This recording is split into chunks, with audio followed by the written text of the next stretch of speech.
7:34, Todd Jeffries and Don Pryor. Isn't that something? Yeah, here on the Todd and Don Show. Isn't that something? You doing all right? Yeah, I'm fine. You look great today. What are you doing different? What's different about you? Well, I would say that it has to do with my collagen, but that's more you. Yeah. You're going through the collagen thing right now. That's that Calitrin stuff. Yeah, Calitrin. So I don't know why you think I look so radiant. I know you do. I know why you look radiant. I really don't. I really didn't mean that. I'm just trying to be nice to you. Thank That's you. all. I'm just trying to say I'm something eating more. nice. If you need to know, I'm eating more peanut butter. Pull out your driver's license real quick. I need to check your ID. Do you have a state-issued ID with a gold star on it yet? Let me see. Do you have that yet? Have you done that yet? No gold star. Well, if you don't have a gold star on your state-issued ID or driver's license, it will not be valid identification when you travel in October of 2020. Whoa. Yeah, the Austin Bergstrom International Airport issued a reminder yesterday for travelers to update their state-issued ID or driver's license to comply with the 2005 Real ID Act, which created a minimum security standard for state-issued IDs. Yeah, you can read all about it at Real ID Act online and the Transportation Security Administration's website. On a Texas license, the Real ID's gold star is gold in color and appears in the upper right-hand corner above the expiration date.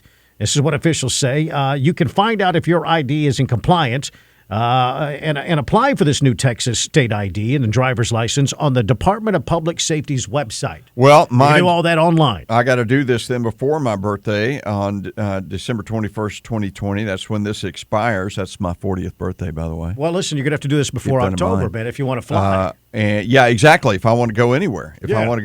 So thanks for the heads up. I know you and Rhonda fly routinely to Dime Box, Texas for vacation. We do. It's tropical. Well, beginning October of 2020, travelers over the age of 18 will need to have identification that is compliant with this legislation. If you don't have an update on your ID, you can also use other forms of identification approved by the TSA. You can still use your passport, which is, if you don't have the gold star, you'll need your passport. God, I'm not even sure if my passport is up to date. Man, you're locked on the mainland. I'm living without a net here. Department of Homeland Security Trusted Traveler Card, a U.S. Department of Defense ID, U.S. Citizenship and Immigration Service Employment Authorization Card, a Permanent Resident Card, and view all of the application forms on that website as well.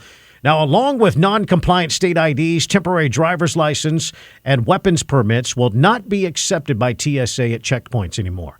Now, once the changes go into effect October the 1st, 2020, travelers who cannot prove who they are with one of the acceptable forms of identification, they'll be not allowed to go through the TSA checkpoint. Children under the age of 18 will not be subject to this scrutiny if traveling with an adult who has the gold star.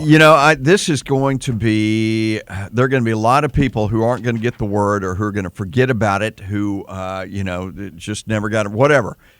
This is going to be a pain in the butt for anybody that's asking for your ID for any reason. This is going to be, especially TSA, this is going to be a real issue for them. I can see this being a real problem. A lot of people are not aware of this. I mean, this kind of, it's been around for a while. I know. It's been talked about and delayed for a few times.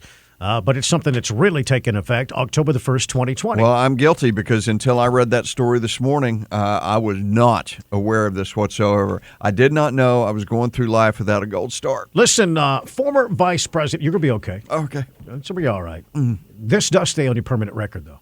Yeah. What do you make of this story? It's 7:38 here on the Todd and Don Show. Former Vice President Joe Biden says he will not apologize after getting criticism by some of his fellow 2020 Democrats in recent remarks on segregationist senators. Senators Kamala Harris and Cory Booker are criticizing former Vice President Joe Biden for his recent remarks about his ability decades ago to work with segregationist Southern senators to, quote, get things done. Harris accused Biden of coddling segregationists, and Booker called on Biden to apologize, with Biden responding, apologize for what? Saying Booker should apologize. He knows better. There's not a racist bone in my body. I've been involved in civil rights my whole career. Period. This weekend, more than 20 of the Democratic presidential candidates will be in South Carolina to make their case to black voters. Tanya J. Powers, Fox News. There you go, man. They're starting to eat their own. Oh, my God. Democrats starting to beat up each other. It's so pathetic. It's so desperate. It is.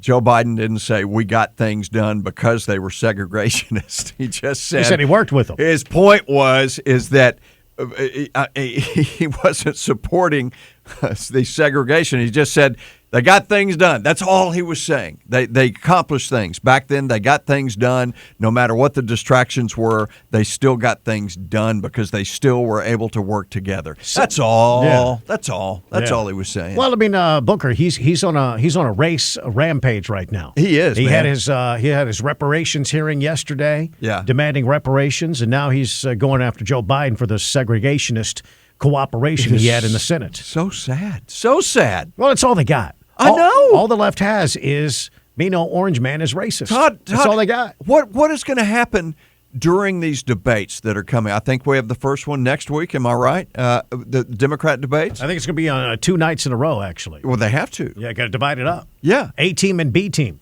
It's just going to be comical. It is.